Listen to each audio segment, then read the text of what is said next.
Hello, good evening. I am Bisram Ramdat. If you can hear me, please type yes.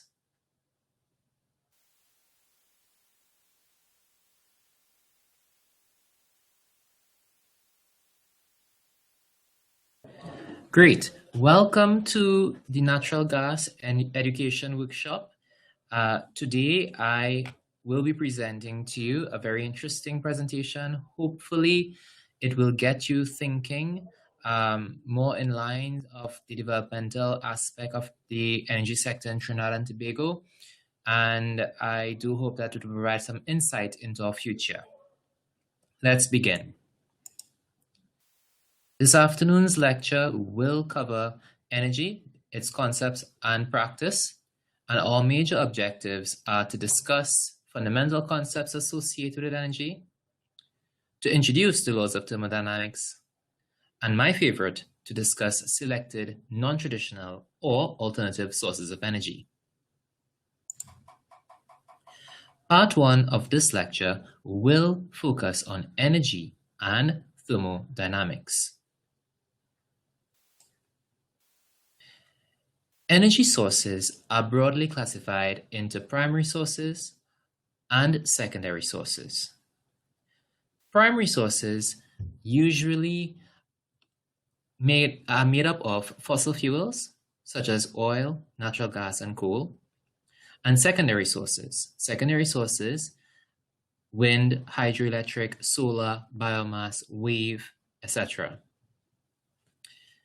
At this point, I should mention that should you have questions, please type them in the left-hand chat column and we would address them at the end of the presentation. So, in the energy scheme of things, we have a timeline shown here that shows technology, energy, and society, how they are inextricably intertwined. The y-axis shows quadrillion BTU, which is just a heat measurement unit, and the uses over the years. And what we can take away from this presentation is that petroleum and natural gas, located in the top right-hand part of the chart, its use has exponentially been used from 1915 onwards. Other sources, such as your nuclear, wood, and your renewables, are still severely underutilized. One may ask, where does the world get its energy from? And this little chart shows that about 86% of the world gets its energy from fossil fuels. A smaller part of the energy consumption comes from your renewables. I personally like this particular slide for very unique reasons. This slide shows net exporters and contrasted against net importers, and there are some takeaway points that we can abstract from this slide. Net exporters. If you analyze or look at the countries here, you have Saudi Arabia, Russian Federation, Kuwait, the UAE, Venezuela, Canada, Iraq, Nigeria, Angola, and Qatar. These are exporters of hydrocarbons to the rest of the world.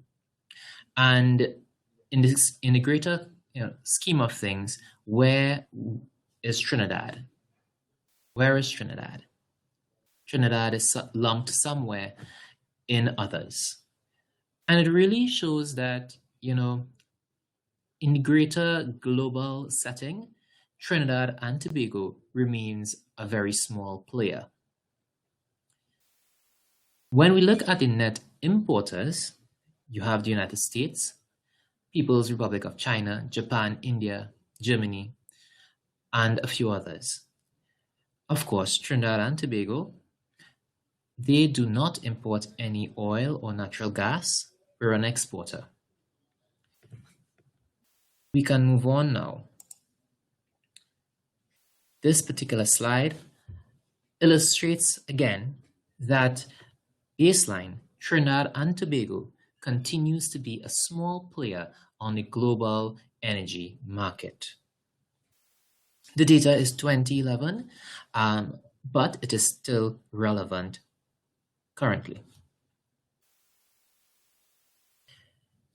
In 2011, China invested 51 billion in alternative energy technologies and led the world in renewable power capacity with 70 total gigawatts. That same year, the US invested 48 billion in the same technologies and achieved total generation of 68 gigawatts. The Germans, the third greatest investor in alternatives, spent only 31 billion but reached a capacity of 61 gigawatts. The Germans are renowned for their efficient processes and technology. Most other countries lagged far behind, and no country has sworn off fossil fuels. Now, it is interesting at this point to ask, how does Trinidad and Tobago stand up against these investments? Do we have any investment? Do we have a renewable energy plan? Are we still, 100% reliant on fossil fuels? Should we look at decreasing our reliance on fossil fuels? And these are all valid questions that we should be addressing as we plan our energy requirements for the next generation and beyond.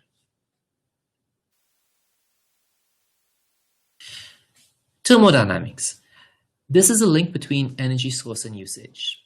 Thermodynamics is the science that deals with energy, its forms and transformations, and the interaction between energy and matter. Some basic definitions. Energy is the ability to do work, and its units are joules.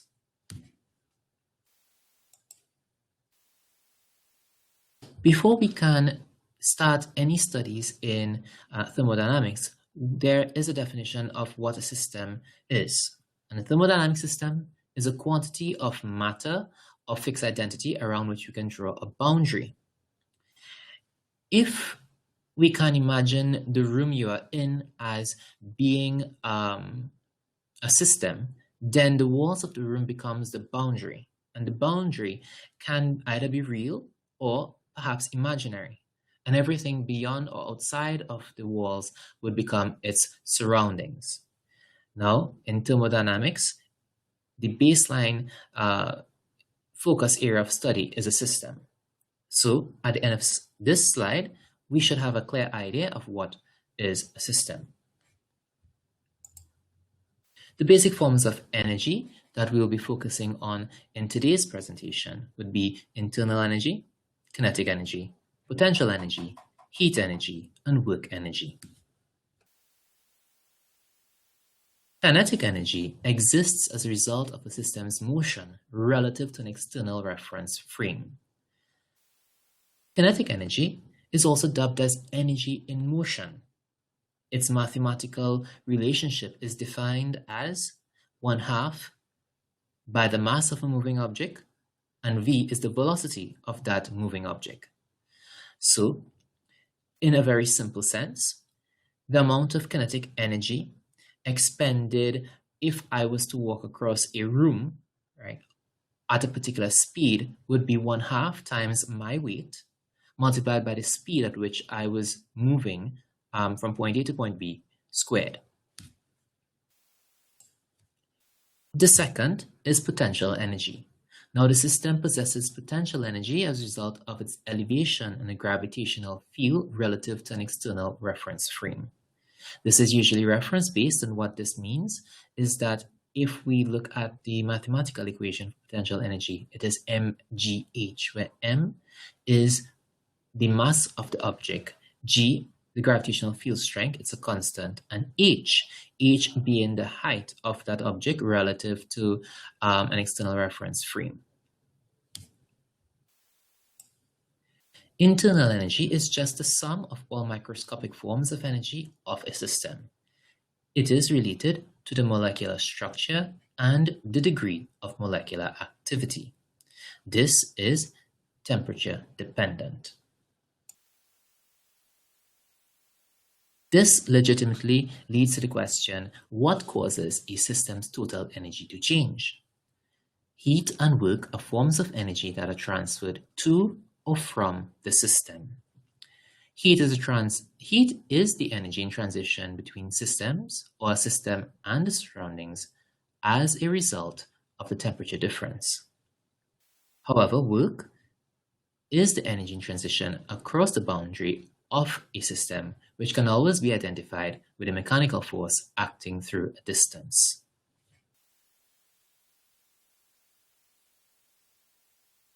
The first law of thermodynamics is also known as the conservation of energy principle. This principle states that energy is neither created nor destroyed, but simply converted from one form to another. This is used for energy accounting. At first instance, this may seem a little bit confusing, but a perfect example at this point would be the generation of electricity from natural gas in Trinidad and Tobago. Energy in the form of potential energy in the methane molecule that makes up natural gas is combusted in oxygen, and this releases heat. This heat is then transferred onto boiler water, and the boiler water absorbs this heat, converts the water to steam. The steam then moves a steam turbine, and that steam turbine then generates electricity. And what this illustrates is that at every point, from the start to the end, energy is neither created nor destroyed. It is simply being converted from one form, the potential energy in the methane molecule, to heat energy, to steam, to kinetic energy, to electricity. Energy is neither created nor destroyed, but converted from one form to another. If there are leaks in the system, right, or losses in the system, we can usually account for this using this principle. The second law of thermodynamics. This law has many meanings, and one of the simplest is that it states that processes can usually occur in certain directions. Basically, what this simply means is that everything in nature usually moves from order to disorder. The natural tendency of things is to move to a state of disorder. And what that simply means is that, take for instance, a room. You clean out the room spotlessly. You lock up the room and leave the room for a week and return.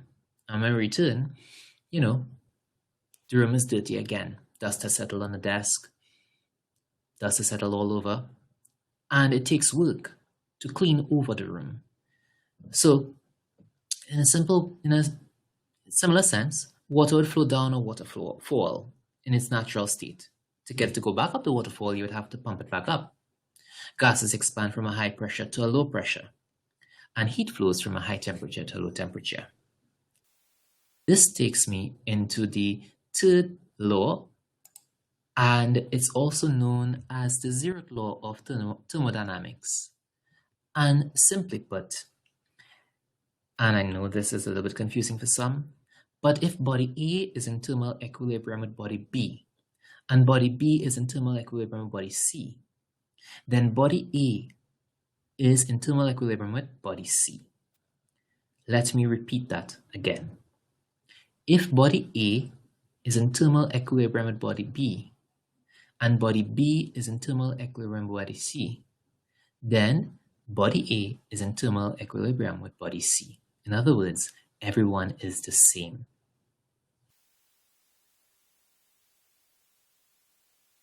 This brings us to part 2, energy sources, usage, and future prospects. This slide shows a snapshot of global electric power usage. And how this slide was generated was that satellite images were stitched together at night to give this global snapshot. And there are a few takeaway points that we can extract from this slide. So for example, the more developed nations, as you can see from this slide, they would tend to be the brighter areas. You can easily make out North America, Europe, Japan, certain parts of India, right? Certain parts of South America. And interestingly, right, you can also see the underdeveloped parts, or maybe make an inference as to where the developed parts of the world are. I'm not sure if you can make out the bottom right hand corner of this slide, but it says the US has 4.6% of the world's population and consumes 23.4% of the world's energy. That's a very important statement. Let me repeat it. The US has only 4.6% of the world's population and consumes roughly 1/4 of the world's energy. The US are major consumers of energy. If you wondered what this equates to in terms of the Caribbean, right? This is a snapshot of the Caribbean, and you can identify at least half of Trinidad and Tobago and part of Tobago. You can identify, Caracas and some other islands in the Caribbean, even Barbados. You can see Barbados. And yet the majority of the islands, you can't really see them. The world energy needs will grow significantly in the 21st century. And as you can see, the projected use from 2010 onwards, it is going to be, increasing. But when you take this information and map it against the fact that fossil fuels are, they are a finite energy resource, meaning that they are, one day they will run out. One do have to consider, where are we going to get our energy to power our cell phones, to give us light, if you're living in a temperate country, to give you heat, right? So it's a very, very important takeaway point from this slide, that should oil and gas, be a finish, how are we going to meet our energy demands? This calls for a comprehensive energy plan. This energy plan is unlike any plan that we probably have in Trinidad and Tobago. And it calls for research for a secure energy future. Research for a secure energy future focuses across these main areas: carbon energy sources, carbon management, no net carbon energy sources, distribution and storage, and energy consumption. So carbon energy sources, it calls for an identification of reserves of coal, petroleum, natural gas, and we also have some unconventional oil and gas resources such as oil shale, tar sands, and hydrates. Carbon management entails how do we, manage the amount of greenhouse gases that we put out into the environment, right? No net carbon energy sources considers, energy sources such as nuclear energy and, of course, your renewable energy, and how those two can supplement our energy requirements in the coming years. Distribution and storage focuses on things like, the electric grid, how do we store electricity, hydrogen, and alternate fuels. And energy consumption studies focuses along lines of transportation, buildings, and industry. This is a very important slide. This is a 2004 slide, but it shows that in certain European countries, right, they still rely heavily on nuclear energy. Now, there was the climate change summit earlier on this year. It was held in Paris, and many countries undertook initiatives to decrease reliance on nuclear energy because of its, it's another stable energy source, right? It's very unpredictable. We have recent events in Japan that illustrates the dangers of using nuclear energy. And maybe if we are to decrease the use of nuclear energy, one have to consider what other energy sources are available, right, to us to meet our energy demands. Nuclear energy is also, it represents a very expensive energy source by which we make electricity. And as such, European countries such as France, which relies heavily on nuclear energy, pay a very high price for electricity. Renewable energy consumption by major sources still shows that in 2010, renewable energy accounted for only 16.7% of the total energy consumption. And of that percentage, wind power provided just 0.51% and photovoltaics 0.06% of the total. This is the interesting part of the presentation thus far. This shows the technical long-term potential of renewable energy, and we will be discussing solar, hydroelectric, biomass, wave tidal, wind, and geothermal.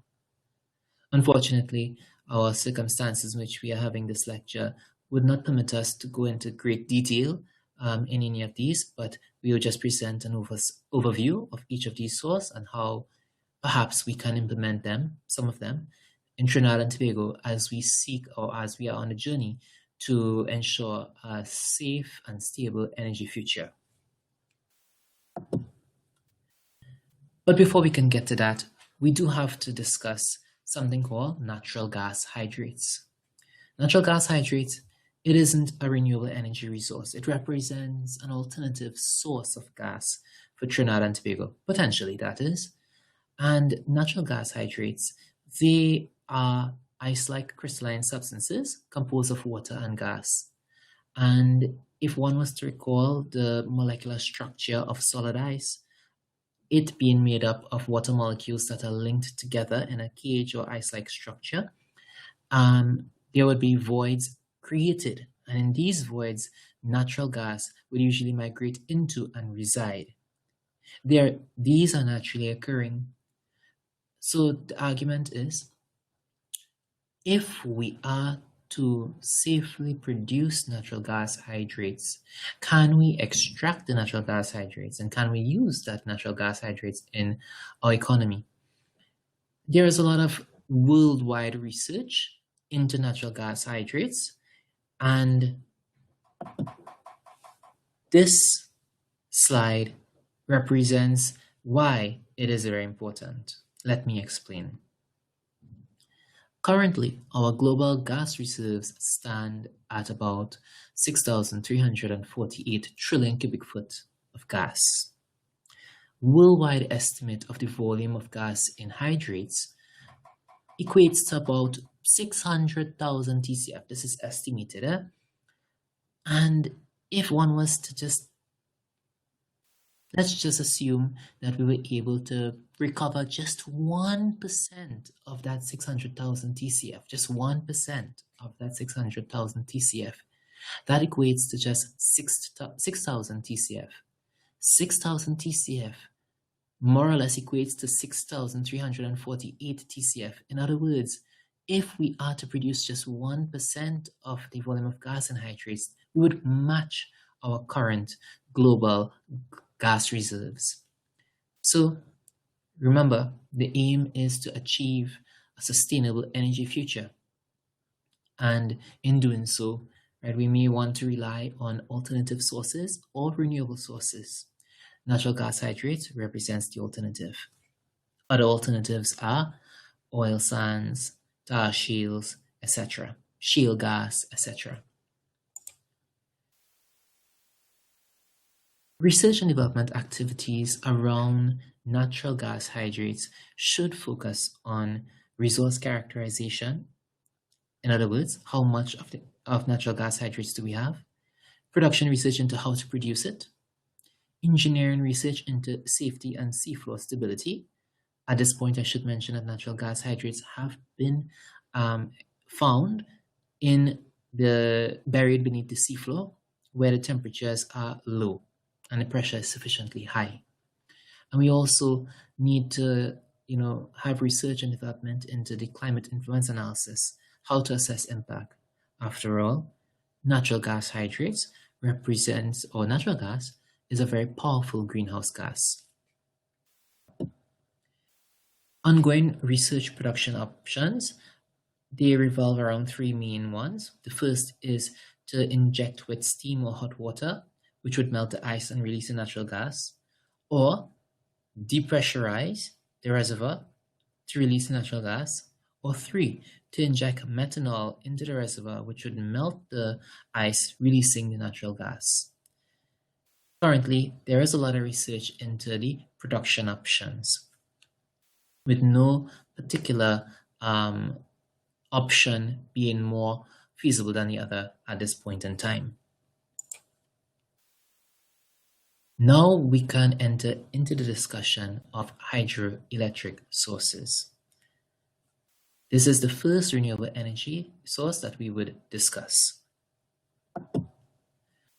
Hydroelectricity is the only renewable energy used today that makes a large contribution to world energy production. Most hydroelectric power comes from the potential energy of dammed water driving a water turbine and generator. Hydroelectric producers, this is taken from the IEA 2015, it's very recent data, and what it shows is that currently, right, if we were to look at the bottom of the slide, right, the global energy production from hydroelectric sources have almost increased by a threefold amount from 1973 to 2013. And of course, the pie chart gives the breakdown of the uses of hydroelectricity by region. Hydropower, there are many forms of water energy, right? But hydroelectric energy is a term usually reserved for large-scale hydroelectric dams. Examples are the Grand Coulee Dam in Washington State and the Akosombo Dam in Ghana. Moving on, a very simple schematic of how electricity can be generated from water. Please note that you have dammed water on the left-hand side, and there is a water flow. And in the water flow, the water would, of course, intake at this point and flow down. And as it flows down, the kinetic energy of the dammed water, right, would then move a turbine, right? And the turbine is hooked up to a generator, and generator generates electricity.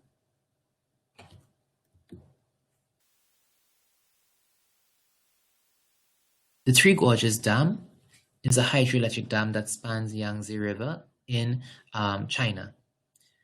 Now, the Three Gorges Dam in China has displaced so much water mass that has actually slowed down the rotation of the Earth by 0.06 microseconds. Now, this is a very small length of time, right? But I did find this to be a very interesting fact. And this, if we are to look at this wide angle picture of the dam, it shows the expanse of water on the side that we cannot see right now. Wind power is growing at over 20% annually, with a worldwide installed capacity of about 238,000 megawatts at the end of 2011. Wind is widely used in Europe, Asia, and United States. Now, interestingly, at this point, I should remind you that the United States have a very small amount of the world's population, but consumes a lot of energy. And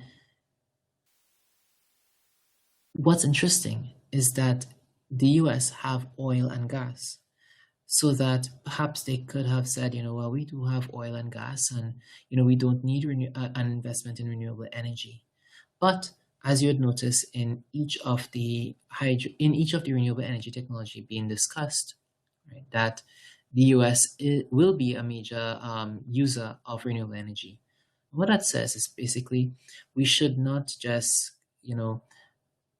say that we have oil and gas and that we don't need renewable energy. We have to look at perhaps striking a balance between the use of fossil fuels and the use of renewable energy in the aim of securing a stable energy plan for our future. As of 2011, 83 countries around the world are using wind power on a commercial basis. And of course, the question is Trinidad and Tobago one of these countries? One of these countries using wind power? Or could it be one of maybe the 84th country using wind power? I don't know.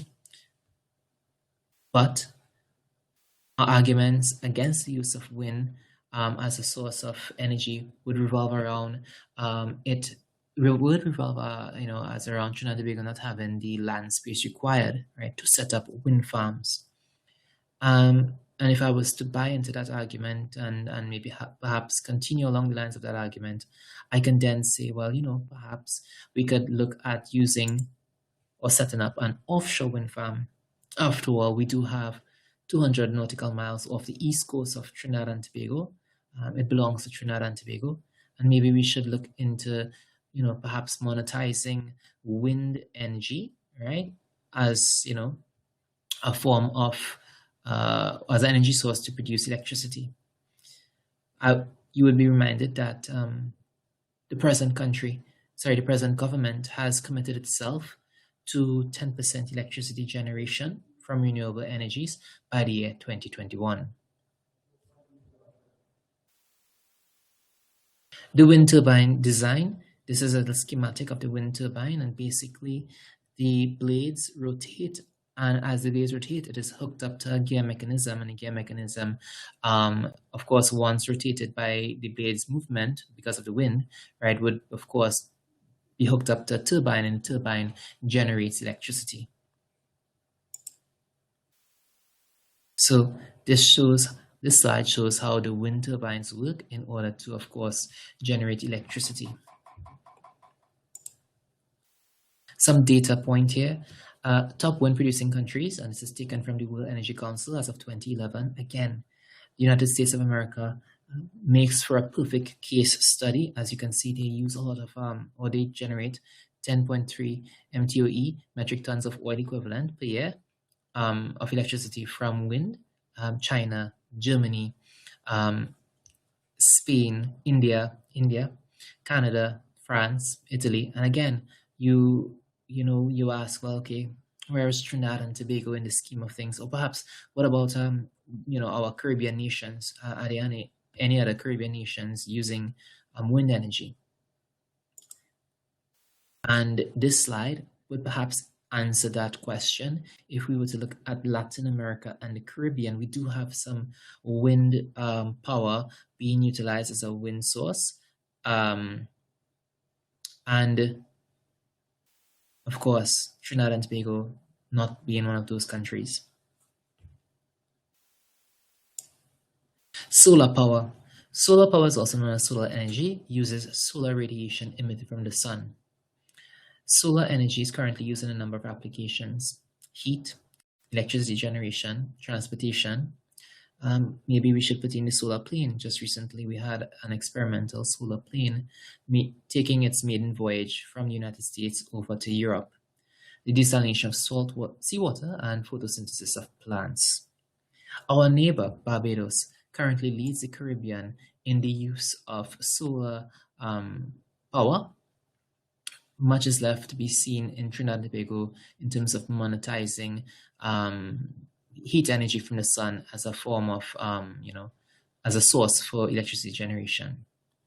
Solar water heating systems are composed of solar thermal collectors, a storage tank, and a circulation loop.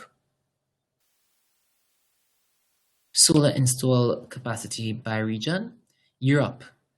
Bear in mind that Europe many European countries do not have a source of hydrocarbons. They usually have to import their hydrocarbons, and it's usually very expensive for them. So they do have to look at other ways of generating their electricity from just oil and gas.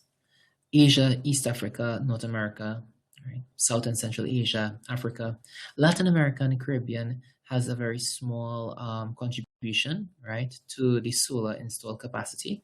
But I think most of that is largely due to our neighbor Barbados and its use of solar panels.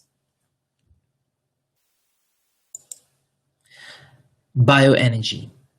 Now, there is a lot of potential in bioenergy, and basically this is spread across two main parts: biomass and biofuels. It is no secret that in Trinidad and Tobago we do have a waste management problem, and biomass, right, represents, a potential way to, reduce the amount of waste that we generate, or if not reduce it, at least to repurpose the waste that we generate and, make something out of it. So biomass entails collecting biodegradable items, dehydrating it, compressing it into blocks, and then burning these blocks to generate heat. And heat, as you know, can then be used to generate electricity, right? It's also called waste electric plants, WTE plants. Interestingly here, I believe the country that we're looking at is Sweden.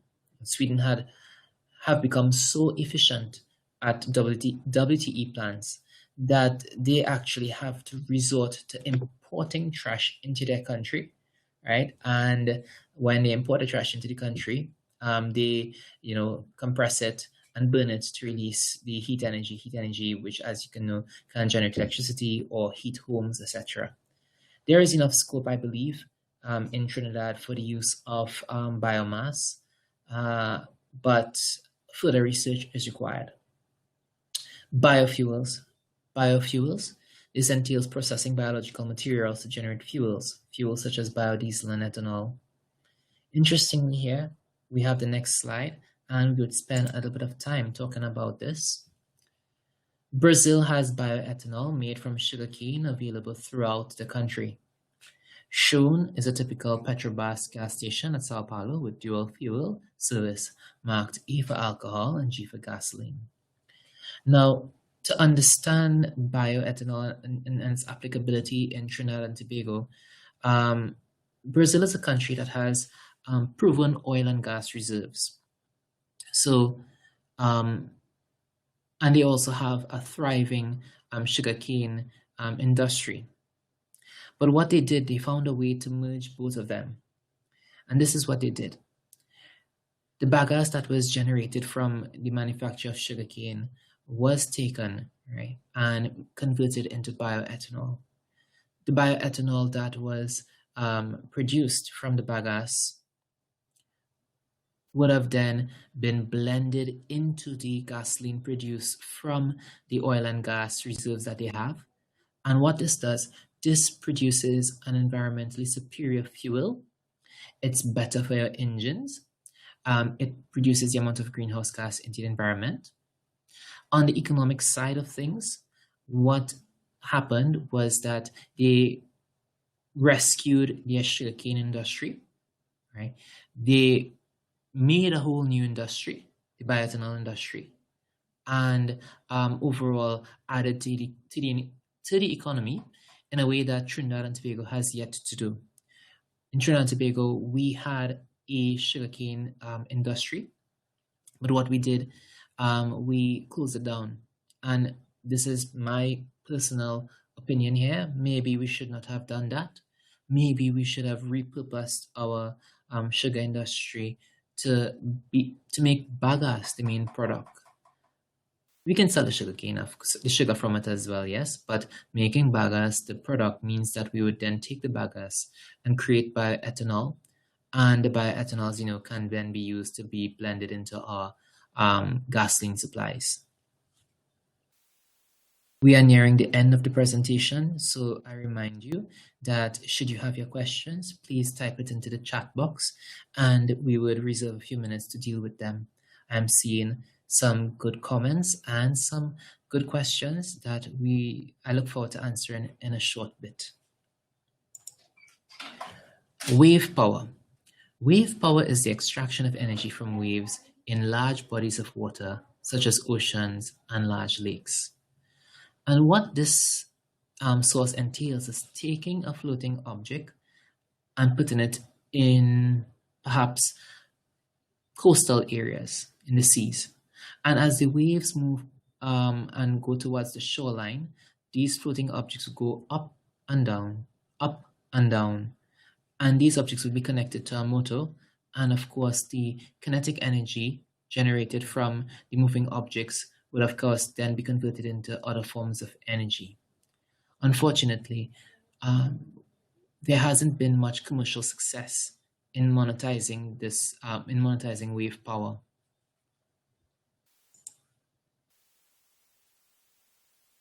So wave power is determined by wave height, wave speed, wavelength, and water density in general.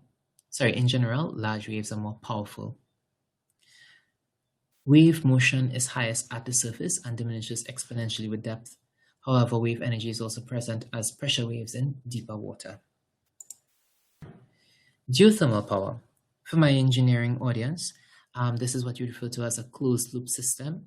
And if we were to look at the top of the slide, what you would see is the condenser. And what it entails is injecting water into the earth.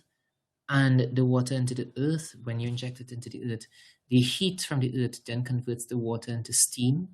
And the steam is extracted at another point and then taken to the surface where it moves a turbine to generate electricity.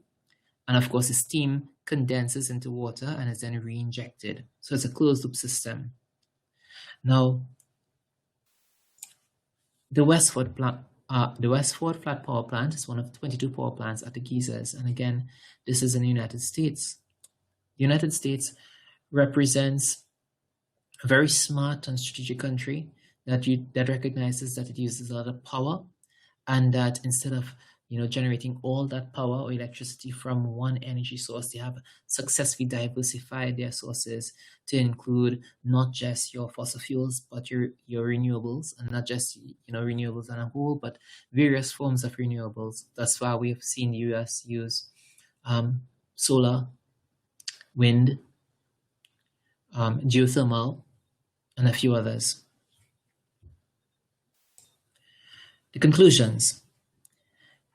Renewable power generation and capacity as a proportion of change in global power supply. And what we can take away from this is that there is some sort of increase in the uses of renewable energy from 2004 till about 2010 and beyond. Unfortunately, we don't have any more current data this time to present to you with regards to renewable energy and its global usage. The growth of wind and solar power. Right, as you can see, wind is the blue trend, right, and as you can see, it has been increasing. Solar power as well have also seen a rise in its use. But interestingly, right, please pay attention to the red line or the red curve.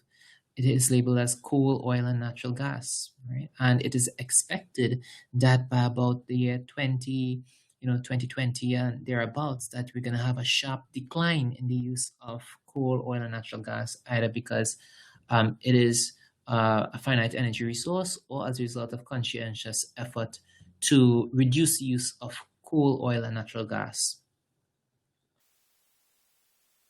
Now, for your interest, I do have an article to share with you, and perhaps you can screenshot this slide and enter the address into the your web browser. The title of this article is "Why Tiny Barbados is Beating Us on the Road to Green Energy" by Richard Schiffman. Please note at this point that Richard Schiffman, he's an American writer, right? So his reference point here when he says beating us as in America on the road to green energy. And you have the link here. Again, I advise you that perhaps you can screenshot the slide, or in your web browser do a quick Google search for Richard Schiffman and take a read of this article. It's a very, very interesting article. So at this point, we should be able to answer these questions. What is energy?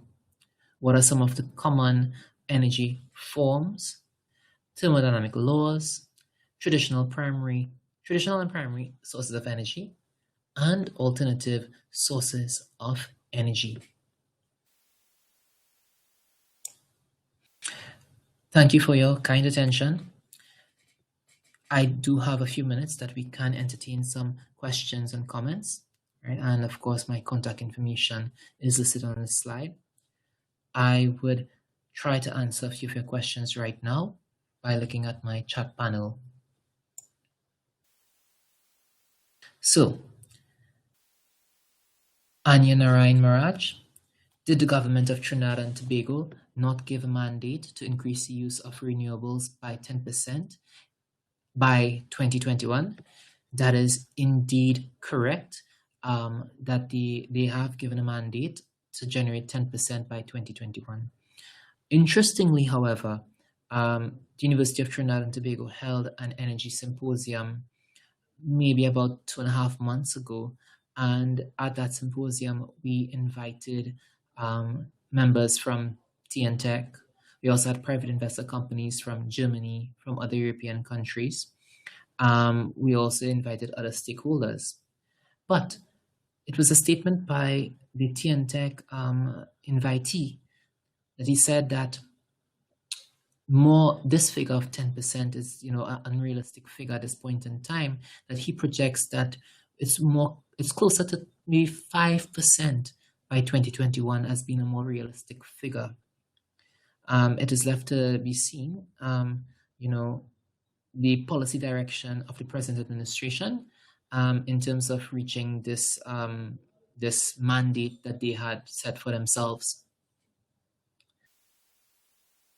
I do hope that answered the first question. And the second question comes in from Miss Letitia Nicholas Lewis, and she asked, what types of renewable energy does Trinidad and Tobago currently use, and what percentage of the energy usage does it account for?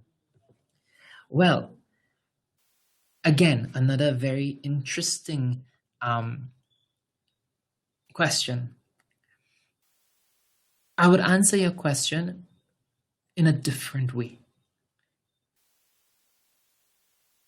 Currently, electricity generation in Trinidad and Tobago is governed by the TNTech Act. It's an act of parliament, and in it, the act says that basically it puts TNTech as the sole company or entity to create and distribute energy. So what that means currently, with that current legislation in place, if you were to set up your own solar panel and decide to generate electricity and sell that electricity to your neighbors, you are breaking the law. So what it takes to change that is, of course, to change the Act of Parliament. I'm sure many of you would have heard about the feed-in tariff system. The feed-in tariff system, and what it entails is that it's an amendment to the legislation that provides for you to set up your own renewable energy, which would then be fed into the national grid. This policy or this amendment began under the previous administration, and the only way that we can move to achieving at least 5% of electricity generation by 2021 is to amend the current legislation to allow for the use of renewable energy. So, Ms. Letitia, what types of renewable energy does Trinidad and Tobago currently use? You have a few, domestic supplies that aren't, feeding into the energy grid, but it does not account for anything significant, because to go beyond that would mean to put energy on the national grid, which is currently illegal. So, next question.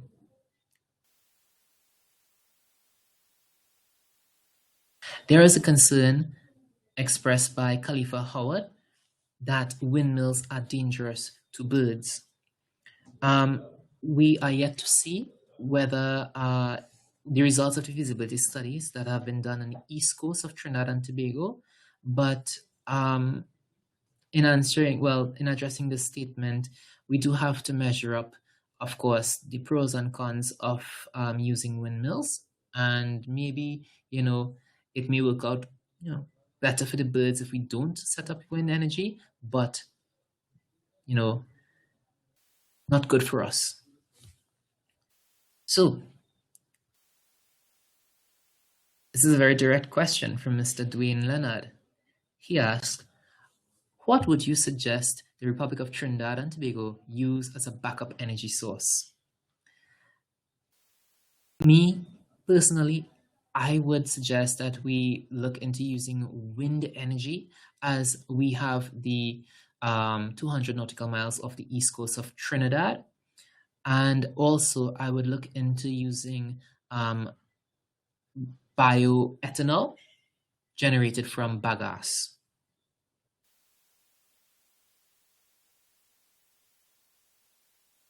Khalifa Howard put forward a statement that solar energy would be a more viable option. And it is one that I actually agree with to an extent. But as, of course, as Anya Narayan Miraj stated, it may be unrealistic at this point in time. And I think this has brought us to the end of our presentation. If we don't have any more questions or comments, I would, again, thank you for your kind attention, and urge that should you have any questions for me, that you can probably email it to bisram.ramdat@utt.edu.tt, and I would address them accordingly. Good evening and goodbye.